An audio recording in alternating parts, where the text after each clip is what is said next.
Hello, folks. Welcome to another episode of Married Life with Los and Des. My name is Carlos. This is my wife Desiree, and we are the Rosados.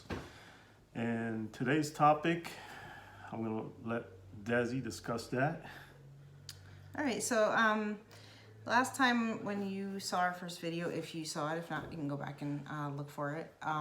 We just kind of gave an introduction, a little bit about ourselves and our desire with these videos. And we talked a little bit about some things that we have been through in our marriage and that we wanted to start touching on those things. So today we are going to talk about two topics, control and passivity. Control, like from the woman's side, just because this is the way we experienced it, and passivity from the man's side.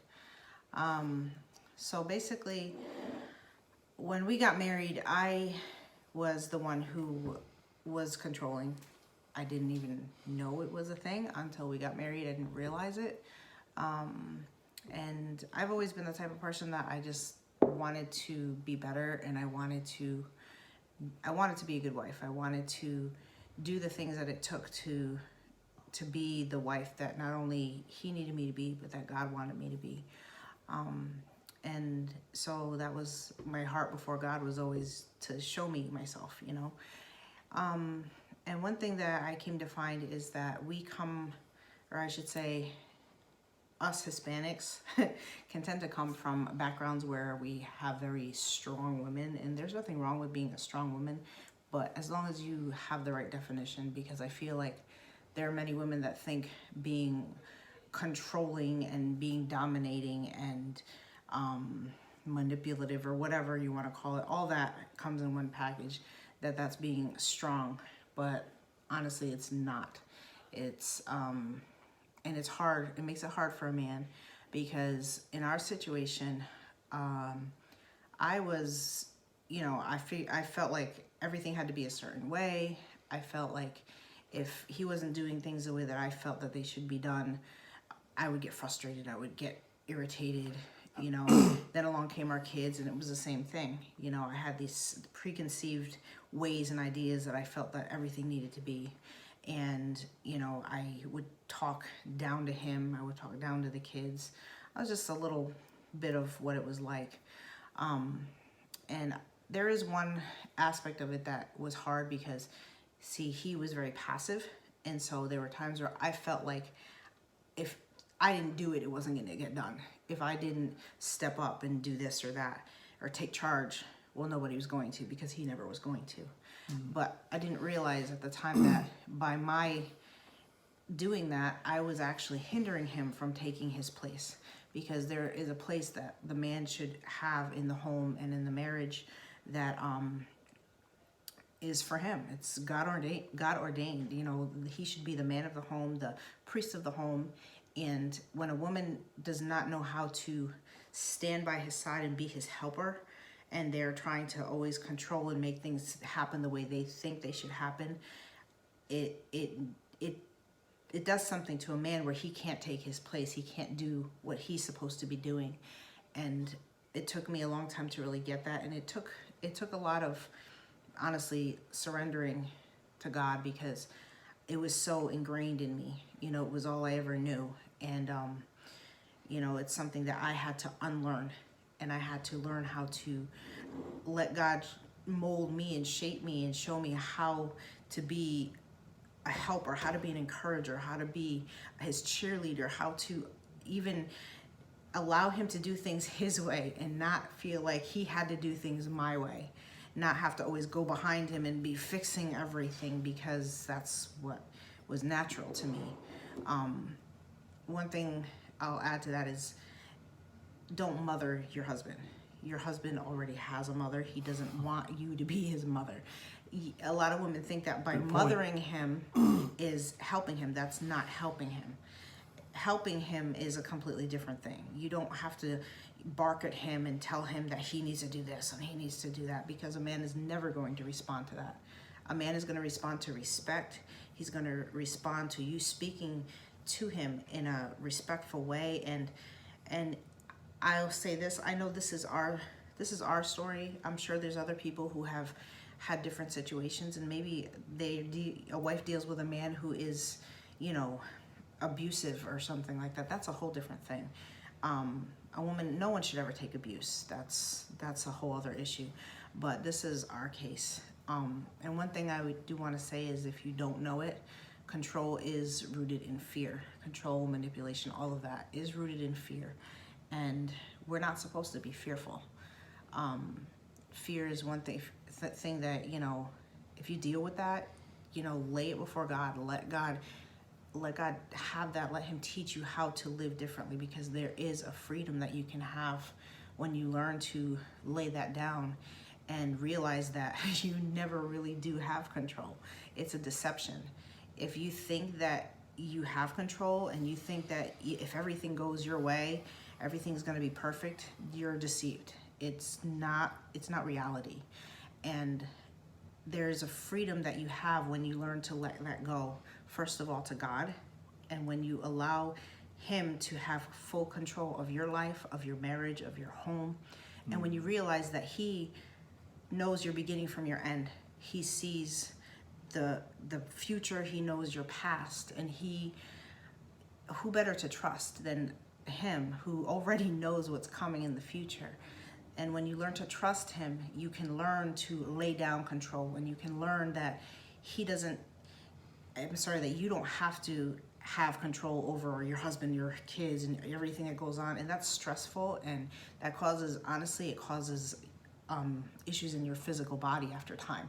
Many people, how many women die of heart issues because they're constantly stressed and worried about, oh, everything has to be perfect, everything has to be this way. And we're not called to live that way. We're called to be free and to live in freedom.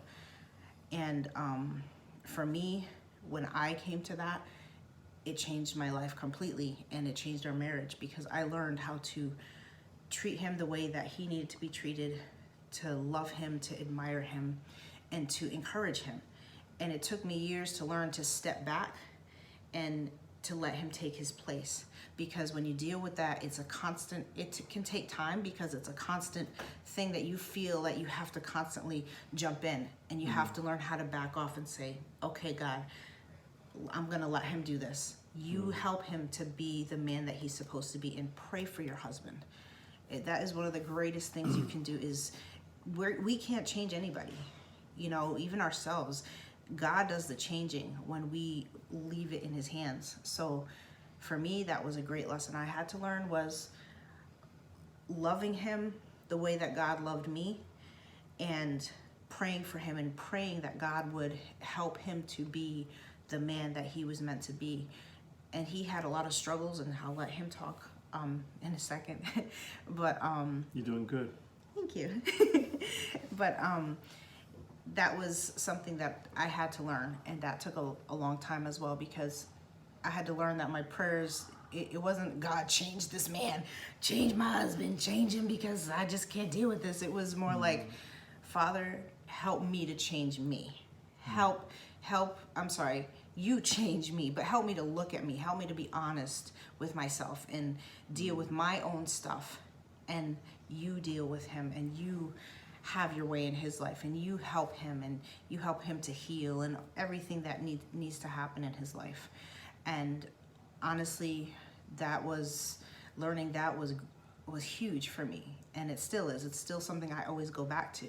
You know, when we deal with things, or when we have struggles in our marriage, like everybody does, I run to my Father and I tell him, you know, Lord, help me, show me if I'm wrong, you know, and if I'm not, he's your son and you got him. And he listens. You know, it might not always be when we want it, but his timing is perfect. And if we're patient, and if we wait on him and we trust in him, he can make changes that are out of this world. Because when I look at this man now, compared to when we first got married, and even 10 years ago, he's a completely different man. And that's, you know, I thank God that I had something to do with it, but it's really God. I mean, it was really, you know, God doing a work in his life, and him learning to be a husband, because he never had that either. He never had that role model. So I'm gonna pass it along to him, and we have any more thoughts, we'll bounce back and forth. I was gonna add, I remember the book that you read by Lisa Bevere that's titled Out of Control and Loving It. Oh, yes. It's a good one. And I remember that after she read that book, there was like such a dramatic shift in our relationship because she began to put into practice the things that she learned in the book. And basically, I mean, you know, the title of the book is Out of Control and Loving It. It's obviously about people who feel they need to be in control. And I mention it because it's, you know, I think it's a very good book for women to read, and maybe even men who are controlling, you know. But she learned a lot reading that. I just wanted to add, there was another book besides that. That one was a very powerful book. But there was another one called Power of a Praying Wife. And I'm sure a lot of women Yep. have heard of that one, but that one is also huge. That book, you think you're going into it learning about, you know, how to pray to change your husband, and no, she turns it around and she makes you look at yourself and makes you pray to God to help you, show you you, and let him change you. So yeah, those are two really good books. I have a lot of books I've read, but those are two.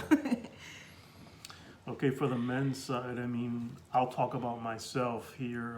I grew up in a home with a single mom, and she raised me the best she could. You know, she was a loving mother.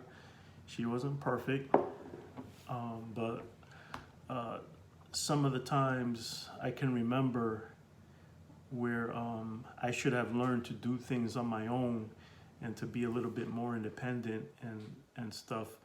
I remember she would do things for me that kind of you know, things that I should have been learning to do for myself. She would often do for me, and over time, I mean, you know, you do it once for your child.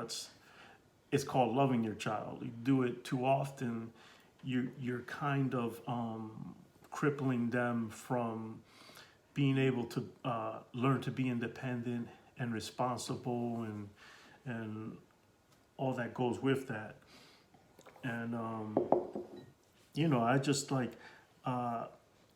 over time I grew up with a mentality that I guess this is the way women are supposed to be with a man. You know, it's just like it's just one of those things that kind of worked in my mind and shaped the way that I thought. But of course, we know that that's not the way it should be. It should, you know, a man should learn to lead, to be a man, to be independent as far as responsibilities and things that need to get done in the home, and not expect the wife to do everything for him. And so when I came into marriage, I came into marriage with that mentality, you know, that she would do for me, you know.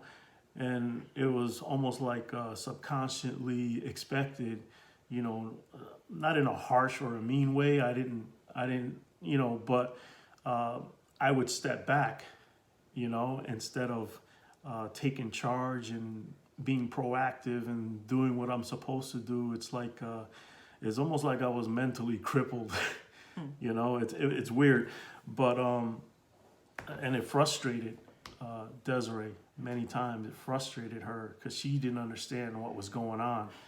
And so she would step up and do stuff, you know, in her frustration that, in my point of view, like I'd look at it like she's trying to wear the pants.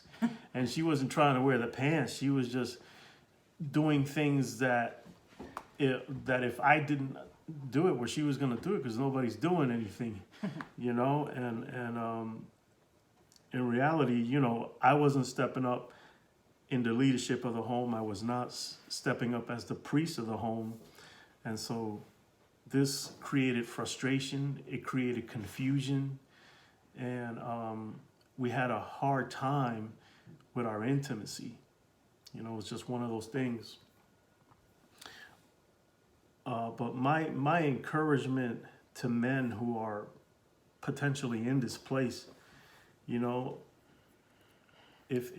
you find yourself in this place, just get before God, and pray, and if you feel you have to repent, of being passive and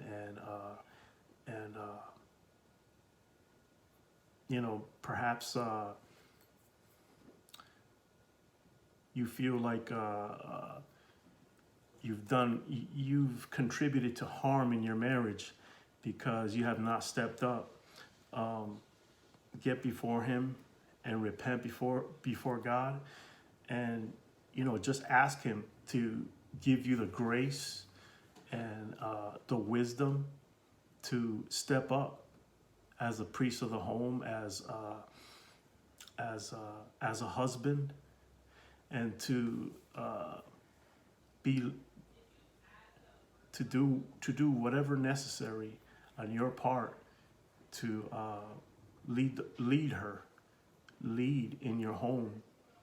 Be the leader that she needs, a leader that she can look up to. A leader according to what biblical manhood would suggest. And you may have to do some studying, do some research on what biblical manhood is. There's plenty of material out there for those who may feel that they need some guidance. There's actually a very good material is actually called Authentic Manhood, and I've done this a couple of times, and it's also called Men's Fraternity. It's like a curriculum that teaches you about biblical manhood and about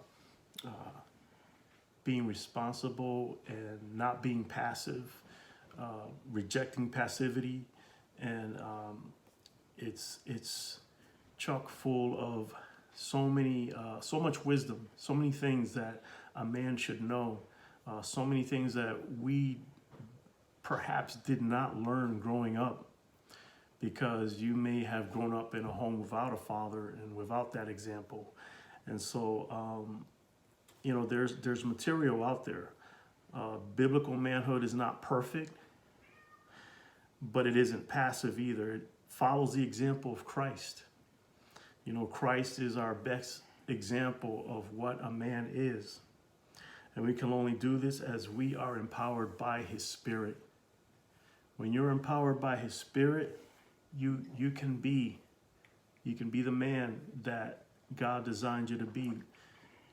Sometimes we try to do this on our own and we fall flat and wonder why we're like gasping for air, and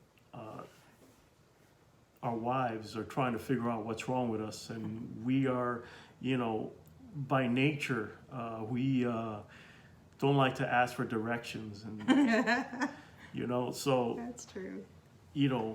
call on Him, rely on His Spirit, rely on His strength, because His strength is there for you. His wisdom is there for you. Biblical manhood is bold and courageous, but not tyrannical. It loves, but it's not soft. It's meek, but not weak. Humble, but not a doormat. It takes having the Spirit of God living on the inside of us in order to apply this kind of wisdom and discipline in our relationships. So when we were empowered by His Spirit, we can move forward as men. We can lead our wives. We will have direction. As we follow His lead, we can lead. And then if you're the typical guy, you may be listening to all this and saying, I have to do all that. I don't know that I can, to which I say, believe me, you can. You know, you can do it. If I can do it, you can do it. You know, again, his spirit empowers us, you know, to be the men that our wives need us to be. You know, so as we rely on him, and as we depend on him, and as we ask God for the grace to lead, you know, we will have the confidence, we will have the wisdom, you know, we will have the leading of his spirit, so that we can be leaders in our home. The Bible says that if any man lacks wisdom, let him ask of God, and he will give it to him. But let him ask, truly believing that he will receive it. And I'm paraphrasing, because a double-minded man is unstable in all his ways. So we can't try to do this on our own. There's no way we can do it on our own. And sometimes, again, like I said before, we fall flat on our face as men because we try to use our own logical thinking, try to find our own way, you know. And sometimes, too, we need other men. We need the wisdom of those who have gone before us, you know. If you know anyone who's older than you and wise, you know, I would encourage you to often go and connect with men like that, connect with wise men who are seasoned in the things of God and can give you words of encouragement, can give you wisdom, things that they've learned, mistakes, learn from their mistakes. All those things are important.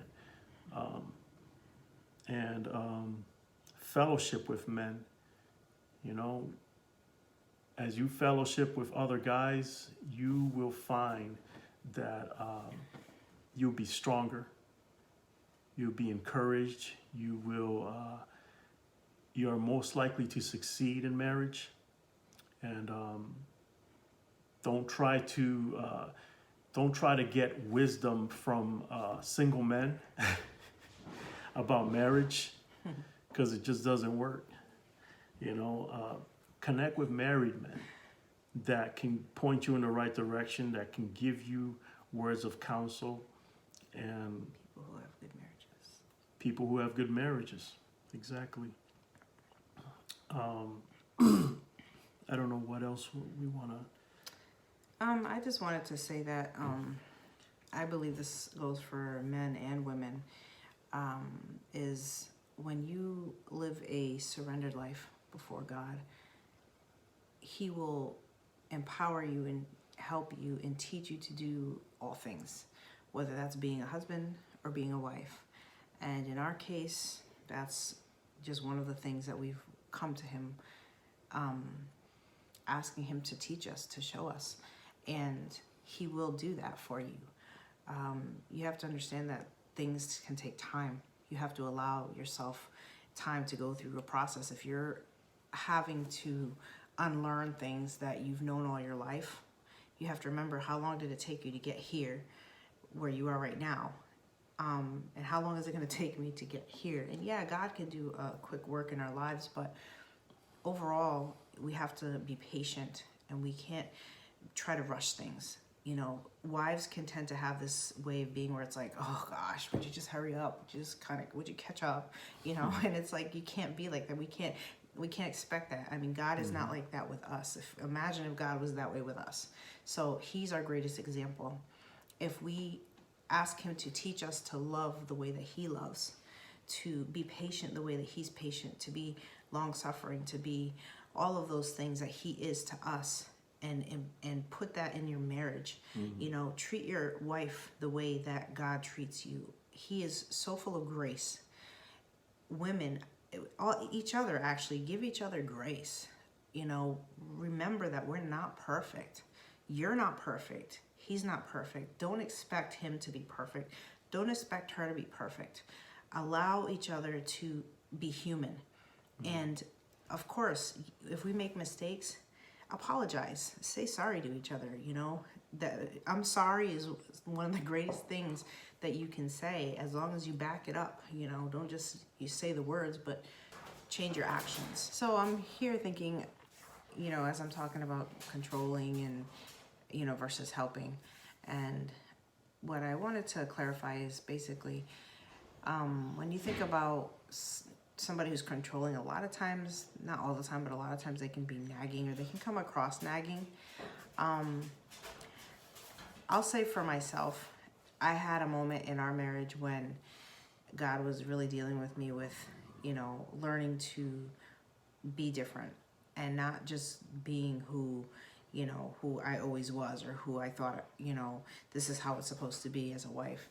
And I can remember one day when I was talking to him, and it was like if God just put a mirror in front of my face and it was like, is this how you would want somebody to speak to you? And I wasn't showing love. I wasn't being, you know, I was being really ugly, you know, and we all have those moments, and it doesn't mean that we're not going to have those moments. You know, if you do, just, you know, own up to it, humble yourself, and say, I'm sorry. But, you know, that I feel like that's a really big thing, is whenever you're talking to your husband or your kids or anybody, I mean, look at the way that you're speaking and think, would I want somebody to talk to me that way? Would I want my husband or my kids or anybody to talk to me that way? And I think when we can learn to be that way, it really helps a lot with, you know, communicating with your husband. Because if you come to your husband and you're like, man, you need to do this like this, and you're not doing this right, and you never do anything, and you never do what I tell you or whatever, who's going to want to listen to that? I mean, I know me, I'd be like, nah. So I feel like same thing applies to the man. Exactly. Yes, both ways. I thank you for that. But I feel like, you know, that to me, that's a start at least, you know, is look at that. Look at how you're speaking. And, you know, we're supposed to be building each other up. We're supposed to be encouraging each other. And I'm supposed to be pushing him to be the best man that he can be. And if I'm just nagging at him and barking at him, and, you know, there's a way that we can speak, and we're going to talk about communication in another video. We've already have that on our list. But, you know, the way that you say things is huge. And if you have an idea, if you have something that you see, because a lot of times us women do see things that a man might not see, come to him the right way. You know, don't come to him and bark at him and say, you did that wrong. That's not how you do it. Do it this way. I mean, who's going to want to listen to that? You know what I'm saying? So, you know, come to him in the right way. You know, sit down and say, hey, you know, babe, can I talk to you about this? You know, I kind of feel like maybe we can do this way. Or maybe we can try this way, you know, or maybe this isn't quite the best way to do this. You know, that's just an example, you know, but there are ways that you can communicate that you can get through to him, and he'll actually want to hear you. He'll actually want your input, because you're both in this together. You're both in this, and to, you know, make things work together. You have a point of view. He has a point of view. And when you bring that together and you work together, you know, things are so much better. You know, you don't always have to be right. He doesn't always have to be right. It's not about being right or wrong. You know, it's just about coming together and doing what needs to be done. I don't know if that helps, but that's a little bit of an example of what I mean by, you know, being a helper versus being a controlling, manipulative, nagging wife. And I always tell Desi, it's all in how you say it. You know, I want to know if something I'm doing or not doing is bothering her, but I always say it's all in how you say it. And, you know, like she said, you know, when you bring your point across the right way, with the right attitude, you know, with kindness, you're gonna get a much better result from your spouse than if you came nagging or frustrated. You know, I'm not saying that it's wrong to get angry, because sometimes we do, or frustrated, but don't come to your spouse like that. Yeah. You know, calm down, take a breather, count to 10, and then speak to your spouse and tell them everything that's on your mind that you feel you need to But overall, communicate. let God be the one who is your example. You know, our Father is loving. He loves greater than any of us ever could. And take that, learn from him, learn from his example to be a husband, to be a wife. Mm-hmm. And you can't go wrong with that, you know. And like he said, you know, find husbands that have good marriages, and wives do the same. You know, find couples that you can connect with that have a like mind as far as marriage, and grow together, you know, learn from each other. There's nothing greater than that, you know, to actually have people that you can connect with, and that, you know, you're both have the same goals, and the same, you know, you want a good marriage, you know, you have the same values. That's really important. I mean, it's helped us. We've been able to be that to other people, and we've had other people to look up to as well throughout the years. And you know, One of the things I can say is I really appreciate your patience with me, and Desiree was very patient, very patient. I mean, you know, she had her moments of frustration, but you know, when she came to, she was very, very patient, and her faith, you know, she would go to God, you know, in prayer, and her faith helped her to back away and let me learn to be the man that I needed to become. And it was waiting well worth it, you know. Her patience paid off, because, you know, as she stepped back and prayed for me, she learned that that's what she had to do. yeah. And I began to learn how to become the man that I was supposed to be, the husband I was supposed to be, the father that I was supposed to be. And so, two things right there: prayer and patience. Yes. You know, on the wife's part, or the situation could be switched. It could be a controlling man and Yeah. you know, and the wife could be the one on the receiving end. So, you know, again, the guy, you know, can learn patience and can take things before God. You know, if he wants to see, instead of being controlling, you know, instead of thinking he has to change his wife, you know, and she's the one responsible for whatever's going on in the marriage that he doesn't like, and it may be true, you know, but again, prayer and patience, you know, you're going to see incredible results as you wait on the Lord, as you trust him. And at the same time, what happens is that the praying spouse changes as they yield to God, as they pray, as they wait. There's a change that happens there that, you know, as you learn to surrender all those things, you know, the Bible says, cast all your cares upon the Lord, for he cares for you. And it also says, you know, to make your supplications known to God, and the peace of God, which surpasses all understanding, will guard your hearts and minds through Christ Jesus. So there is a peace that comes over us as we surrender all things unto him, it can't even be explained. You know, as we learn to trust in God and his wisdom and do things his way, you know, you will see dramatic results in your marriage.